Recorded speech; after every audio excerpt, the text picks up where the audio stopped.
some guy kept staring at me, and then staring at me, and then staring at me. I was like, God damn it.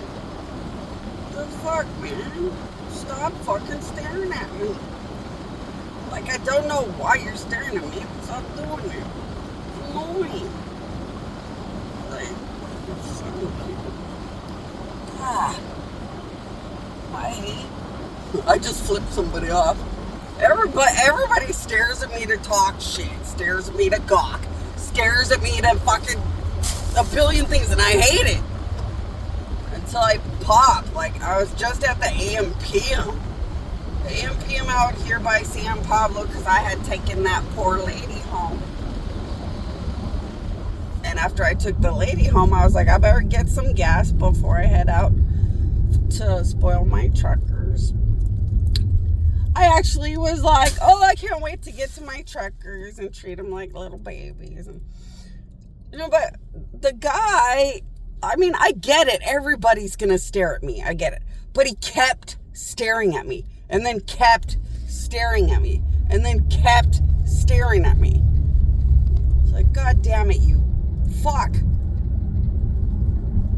And then I got out of the car. I'm like, I know why you're staring at me. I'm God. You don't need to stare a billion times, and you don't need to explain nothing. But goddamn, stop doing it. Jeez Louise. You wouldn't like it if I sat and did that to you. Gosh darn it. But so I got the lady home. I was just so happy she was safe and sound. That gave me, like, I had to recover. I don't ever want to watch somebody fall down. I don't really like bad things. I was freaked out. And Lyft will bitch and bitch and bitch. Everything you do on Lyft, they will bitch and bitch and bitch. See, I'm flipping somebody off again because they won't stop staring at me and talking shit or thinking shitty things in their fucking brain. I do it all the fucking time. I'll give them a good answer when they're good people, and I'll give them a bad answer when they're fucking people. And god damn it, though. Like, who the hell would not pop and brag? Fucking people, man. But so I was just happy that the lady was safe and got home. I didn't really care about Lyft anymore, whether I got paid anymore, but I got scared Lyft would treat me like shit or something. Lyft always sends you those hate messages. I'm like, I have over 11,000 rides and a 5-star rating. And I've been working for Lyft for like over 7 years. And it's like, the only time I get weird or hostile is I guarantee whenever I get weird or hostile, it's because the passenger is that horrifying. Otherwise, I love this job. I love to just be polite to people or figure out what they prefer me to be or not be or say or not say. And I love stupid, superficial, polite conversation or banter until you just get them to their destination. I like to think about things that make me happy and make me sincerely have a good conversation. But I get it. You can't make all people happy, and some people just don't want to talk. And you try to gauge it, but you're not ever going to be perfect. But come on, the Lyft company will send you messages, and you're like, seriously, people, I fight to have $1, and I'm tired of these damn messages. And I even got stressed to take her home, but I thought, but I'm not getting paid. So how the hell could they get mad that I'm doing something wrong? I'm not getting paid. And like, who the hell wouldn't make sure she gets home safe? She fell down. So I'm just gonna say I took her home, but hopefully they don't get mad, but I don't know. I get tired of all, like, Lyft. It's like Lyft is just waiting to send you those stupid hate messages all the time. You try to do something nice, like help a passenger go to the bathroom or grab a quick bite through the drive-thru, because that'll be nice and handy. If someone would do that for you. Then you get them hate messages. You went off the route. Blah, blah, blah. Oh, gosh.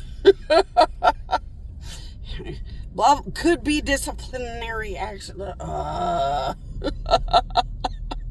So you're like, okay, whatever. I took them home, but I didn't get paid. Or a tip, in case, like, I don't know, that would make them mad. And then, so, like, I got some gas. Obviously, I'm getting pissed if people won't stop being fuck you overloaded. It's disgusting shit. You know, I swear, sometimes I want to sit in people's living rooms and just be a weird, gawking, disgusting, abusive mess. And be like, what the fuck? You do it in my personal space. And you know what they're going to say? But you're in my house. Earth is my house. And you're human, and I'm God. And I'm important. I created your house, your planet, the God that made you. And I'm tired of this shit. Amen. Oh my gosh. But anyway, so I'm on my way over to spoil my truckers. I know bad people are going to do what bad people do. So I just got to plug away overkill of the slaughter of the soul till they can't hurt or stalk or harass or abuse or threaten or mistreat anybody anymore. In life, death, or anything else. And spoil my truckers. Let's see. So when I get by my truckers, I sit and think about the truckers at every area. So I can just work on truckers in general everywhere. I thought I'd put that on a video because some lady prayed to my queen, and said, well, I have a trucker husband and he's always stopping at these trucker stops. And I told her, yeah, if it's one of these little generic rest stop trucker things, I check on all the truckers, and I use my spiritual powers at a truck stop area to sit and connect my powers to all trucker stop type areas. And I work on their trucks. I work on them and their souls and spoiling their day.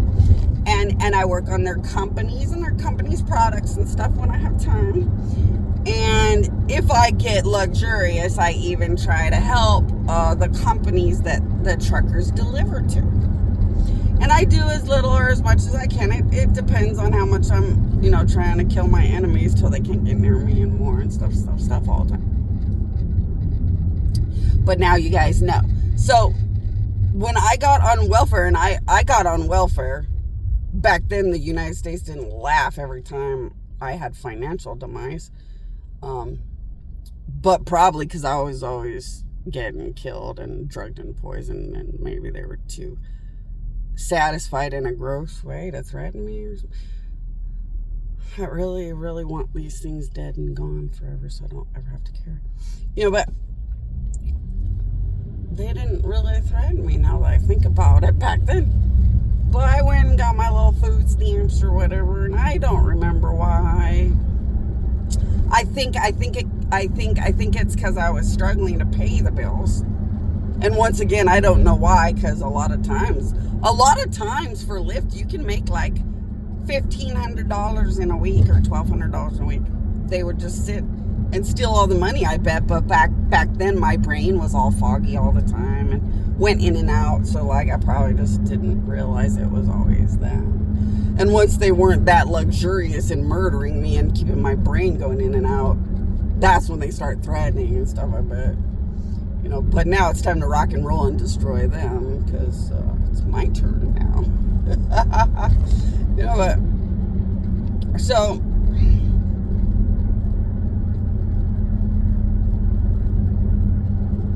I gotta destroy my enemies enough that it's like some pretty good overkill.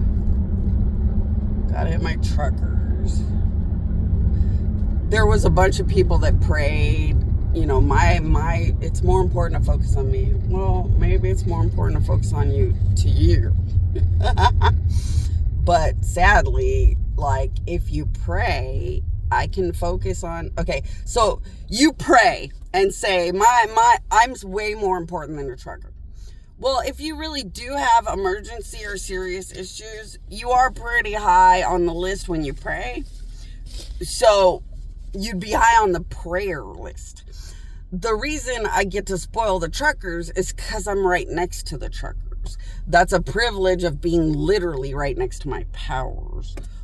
So it doesn't exactly work like that. So as I shuffle through prayer and I have time, then I will sit and prioritize tackling prayer issues or prayer people. So yeah, do I tackle prayer and the truckers? And I'm reminding myself right now, I got stressed out when that lady fell down, so I'm trying to remember everything that's important. So do I remember my prayer in the midst of fighting to destroy my enemies, in the midst of spoiling my little truckers? Yes. And I put all that I have into it.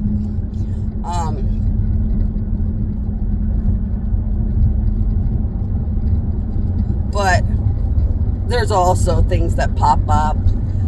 We have to put hospital emergencies first when they qualify for things.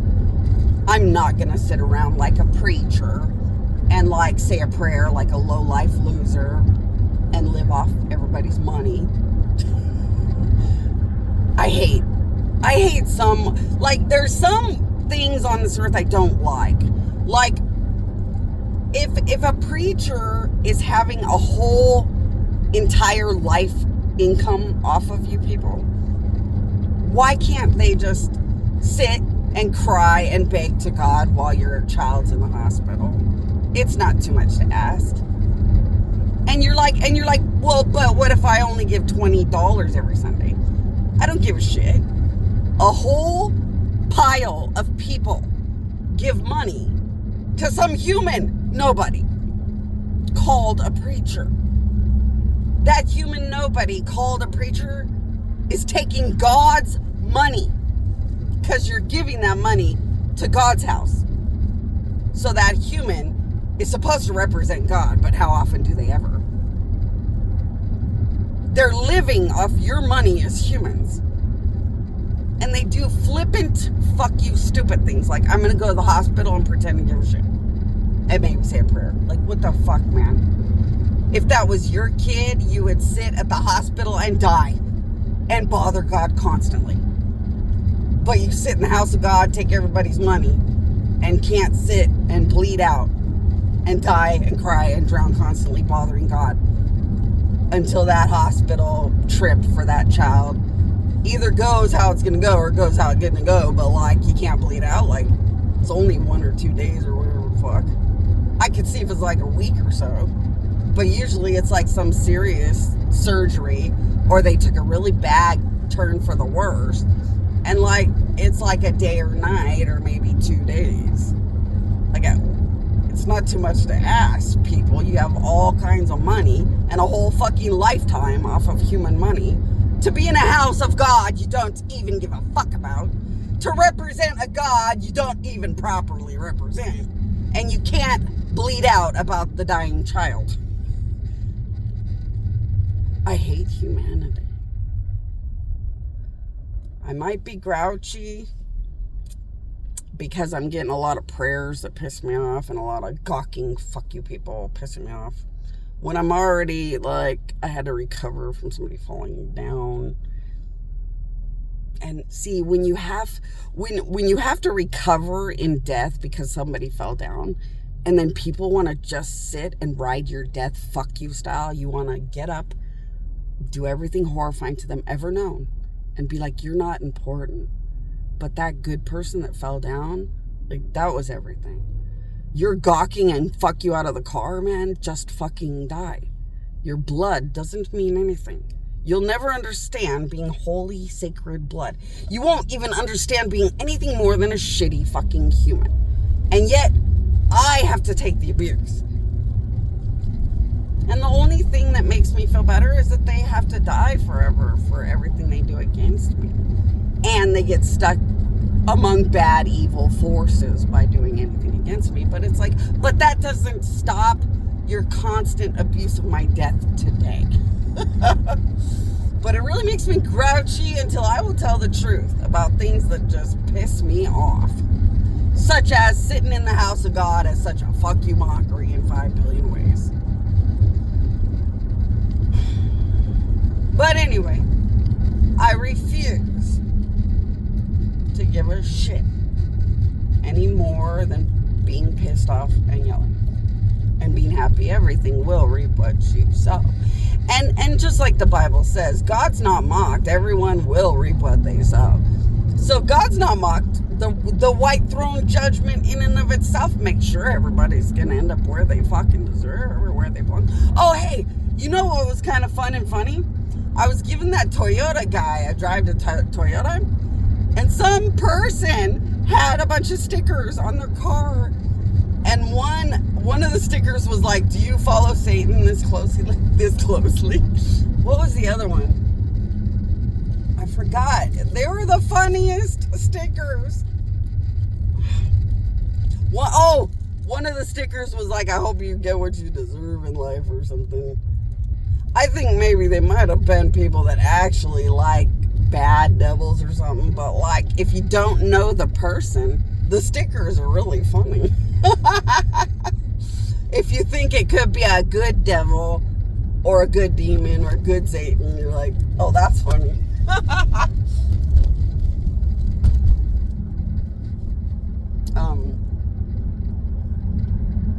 No, but now that I'm done bitching, and I feel better. Somebody did pray and say, so for $5, I can buy some weird, stupid keychain looking thing. And this weird keychain thing will talk to me and say, I am the great dead body Annika. And I was like, yeah, it's just a voicemail. It's like a automatic answering system thing. When you think or say, my queen, my queen, my queen, we didn't know what to set up yet because it's in the name of all gods and all belief systems. And so like we don't have a voice answering like a voicemail or like a typical, I'm out right now, leave a message. We need something for prayer where it's a generic statement, but like we haven't made one yet. So when you guys think or say my queen, my queen, my queen, we just decide as we go, as we're figuring out what to do. And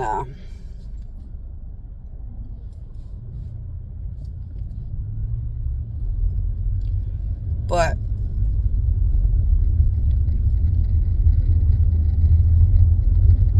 lost my train of thought. But yeah, the guy was like, that's so weird. And I was like, no, well, I mean, it's not weird because, like, what if you're really busy? Like, it's the only way to say, something. Because, like, the keychain just belongs to me. So, in my opinion, like, that was the best answer. I am the great dead Bonnie Annika. Like, that's the perfect little voicemail thing. Like, I am the great dead. I am. And then you just leave a message or whatever, and it goes how it goes. And,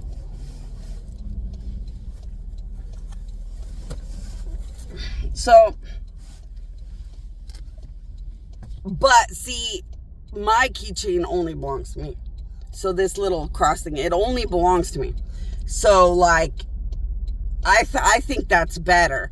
Because if you're holding on to my little keychain and you're having some stress or fear and you hear, I am the great dead body Annika.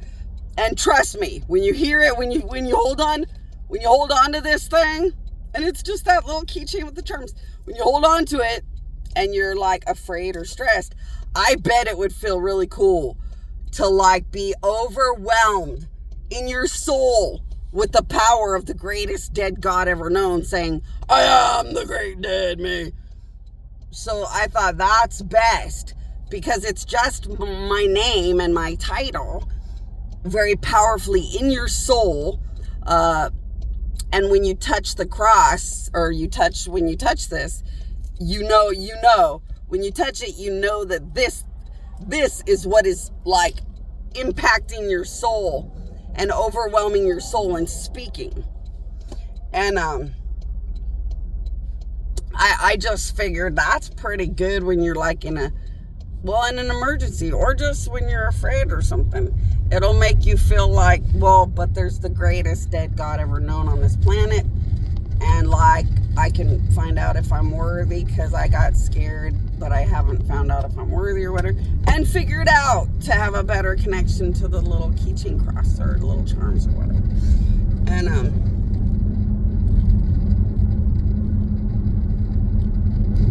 so I built it that way. You know, but the guy was like, that seems weird.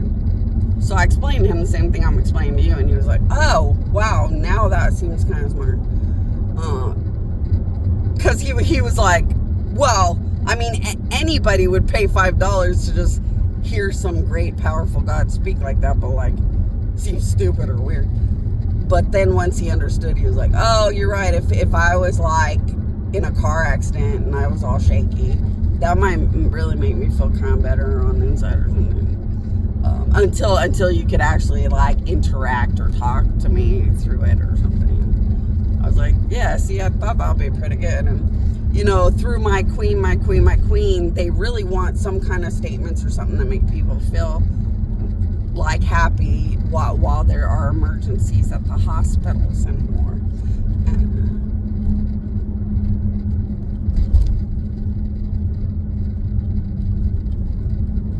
So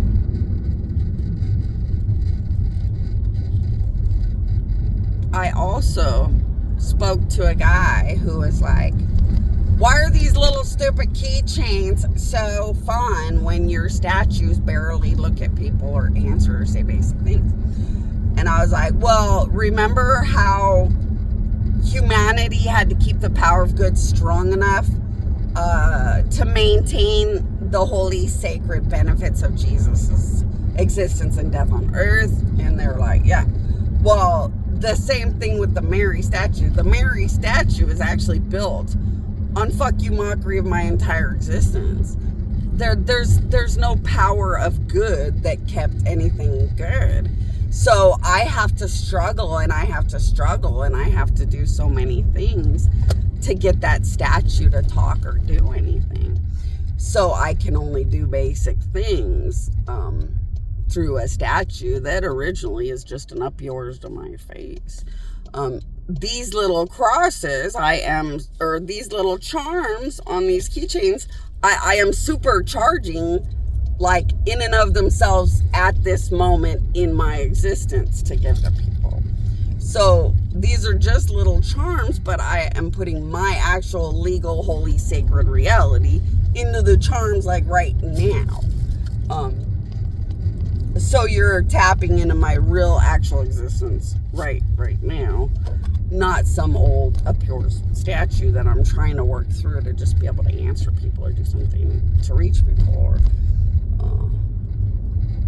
so yeah, I can't help your coffee to taste like Christmas through an up yours statue. It's too much hard work because the hatred of God is connected to the statue. And a lot of bad spiritual things are connected to the statue.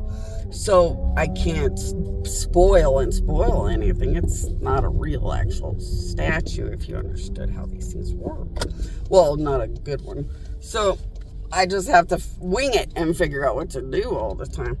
You know, so...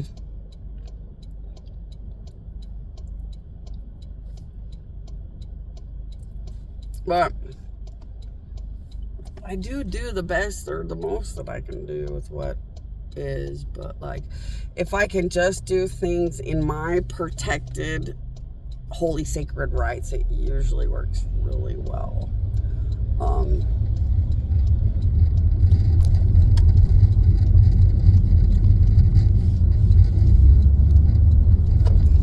So, I hope that helps you guys kind of understand life.